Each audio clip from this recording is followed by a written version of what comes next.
Good afternoon. I'm Gary Embide, General Manager of Guernsey Muskingum Electric Cooperative, and I'd like to welcome you to the 75th annual meeting of your electric cooperative.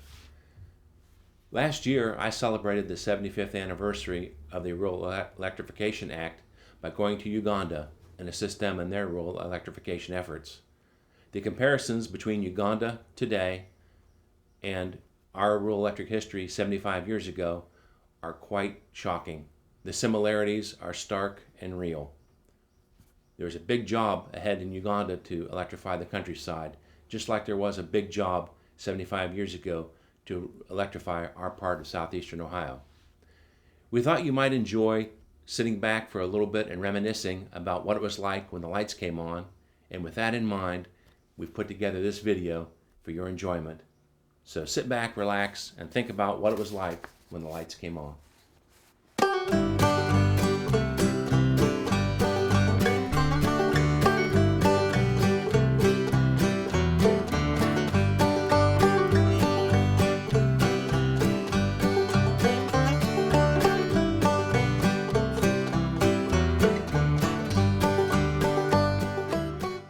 In the 1930s, electricity was common as long as you lived in the city.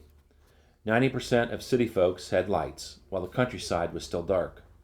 Only 10% had lights. One part of the nation lived in light, the other in darkness. The power companies of the day thought electrifying the countryside would cost too much money, since the homes were far apart and they didn't think farmers would use much electricity. In 1935, Franklin Delano Roosevelt created the Rural Electrification Administration. The REA, as it came to be known, provided low-interest loans to any group or company that would undertake the challenge of delivering electricity to the scattered farmers of rural America. On April 4, 1938, a group of rural electric supporters met in New Concord and voted to bring the light to the countryside, and Guernsey Muskingum Electric Cooperative was born. My dad and the neighbor that lived up here, used to live up there, owned that farm, we got it now, and Leo Swackever. They went to high power and tried to get electric brought over from a pipe. They wouldn't even talk to us. When this come through, that was great. And I can remember it like it was yesterday. That day I went squirrel hunting that afternoon. And that's the reason I remember the day. See, back then you only had 15 days to hunt squirrels, and that was in September. So I know the electric was turned on in September. We got it in September. I told my mother, I said, now I'm going right over here in this woods and go squirrel hunting. And I said, when it comes time to do the work, I said, ding a bell down there. We always had a dinner bell. You know what that is, don't you? Well, I was right over there. I know they could hear it. We didn't have no watch. We was too poor. When she didn't ding the bell, it was starting to get dark. And I thought, well, something must be wrong. I said, they didn't ring the bell. So I started for home. Come over home. I give her thunder for not calling me. And she said, that's all right. He said, I got supper ready. He said, I'm going to help you milk. He said, just sit down and eat first. I said, no, I'm going to get the cows in before dark. She said, no, sit down here and eat first. I got supper on the table. So I sat down and started eating my supper. She snapped the light on. I'll never forget it. I'll never forget it. Meetings were held and volunteers went door to door to sign up new members, and this wasn't always an easy task. To get electricity, farmers had to grant rights of way for lines to be strung and pay a $5 membership fee. Now, $5 was a lot of money in the 1930s, as the country was still in the grips of the Great Depression, and many skeptics felt electricity in the countryside would never happen. Yeah, I can remember Dad going to different places to sign up people, because a lot of our neighbors didn't want to sign up. And he used to go place to place. Oh, how much better it would be. A lot of them didn't like it, but they finally signed up. Construction began on the first lines in April of 1939. Southeastern Ohio is a beautiful place to live, but more rugged than most of the state. The hills roll, the trees are plentiful, and the roads are crooked. All of these things made bringing electricity to the countryside a daunting task. When it came to setting poles, holes had to be dug by hand, stone was drilled with a jump drill and sledge. Teams of horses and mules drug the poles into the rights-of-way. They pulled the poles through on wagons and long wagons. And they scattered them out, clear out through. And then later the guys come in to set the poles. And there'd be probably 6 or 8 fellas. And they would put 2 fellas to each pole with those long post stairs, the shovel, where they worked together back and forth, you know. They had to dig them 6 feet deep, but probably 18 feet wide. Big thing, you know. And then after they get a bunch of them done, well, they go together and come out and set the poles. They'd take 2 or 3 fellows where they're close enough and just carry them into where they're going to set up to get ready to put the thing in. And then they would get 3 fellas on the outside that has the pole, what do you call them? Gym poles. And they get them out there, so there's 3 of them. And the other guys would start bringing them up. You know, one guy'd sit down there to keep the hole in the hole. They keep pushing them up, and finally they get them up there and they'd put it in the hole. And they had to take them gym poles and set them on the ground to hold them where they're straight up and down. And then they'd start filling them up. But the work was worth it, as light began to replace darkness across the area. Something as simple as flipping a light switch signaled a change to the tough conditions rural Americans had struggled with. With electricity came a brighter and easier tomorrow. Our lives just changed forever right there. Because at that point, we maybe didn't have the money to buy all the appliances that we saw going on downtown. But there wasn't anything that was available to them, wasn't available to us too. And well, our lives just changed forever the day you turned electric on. Opportunities for a better life were realized in many ways when electricity was brought to the countryside. For many, electricity brought relief from the back-breaking chores associated with running their farms and homes on a daily basis. Hell, it's the cheapest hard hand I ever had. I ain't kidding you. They can say what they want to. It's the cheapest hard hand you ever had. It held for it milked cows for us. It fed the cow silage, pumped water, cooled the milk. That's a lot different from doing everything this way. But the greatest relief came inside the home.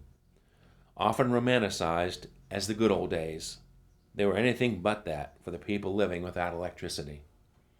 The hours spent carrying wood for the stove, pumping water, cleaning the coal oil lanterns, and doing other tasks that many of us today couldn't even imagine, they were replaced by flipping a switch, turning a dial, or plugging an appliance into an outlet. We survived without it, but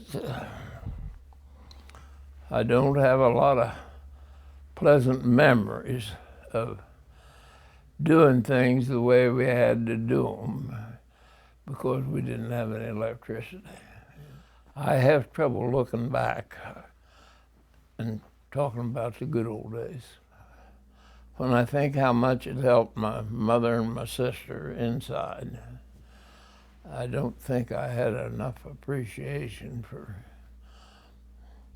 just what they were doing.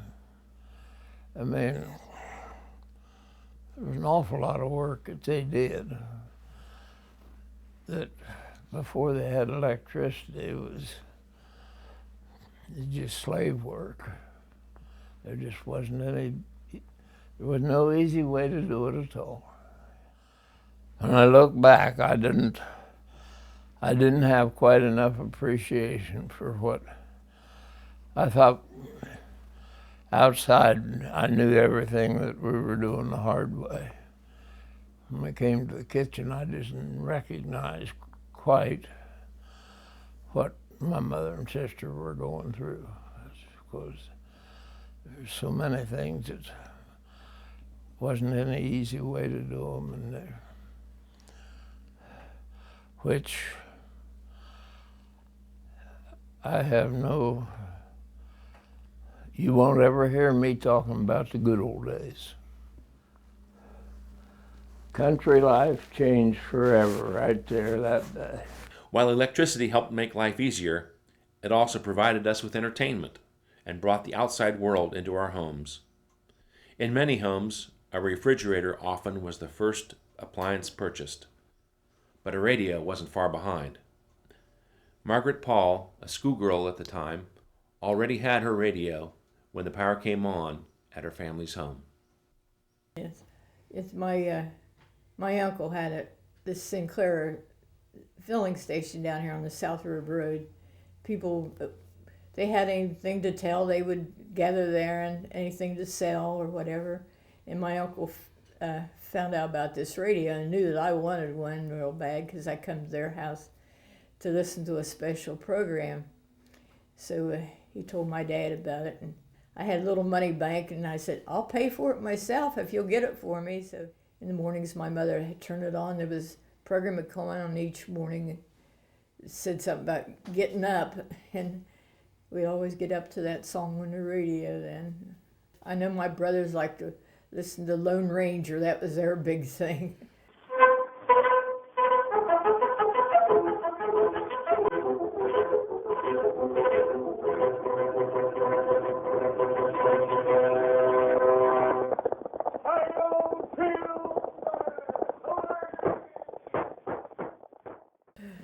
And then on Saturday night, listen to the WLW's Jamboree. They had on Lazy Jim Day and the lady with the tags on her hat. Minnie Pearl. Yeah, I remember hearing her. Well, that was a big thing. We all enjoyed that. And then I also like to listen to one of the priests that used to be on, Father Sheen. Well, I guess he was a bishop. That was a big thing to listen to that on Sunday night.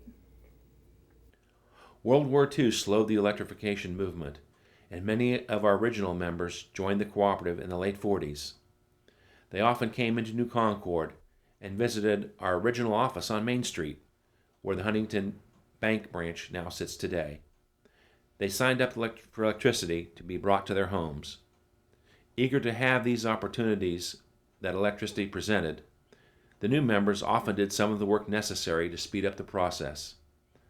Evelyn Piper recalls her late husband Norris digging the holes necessary for the poles to be set.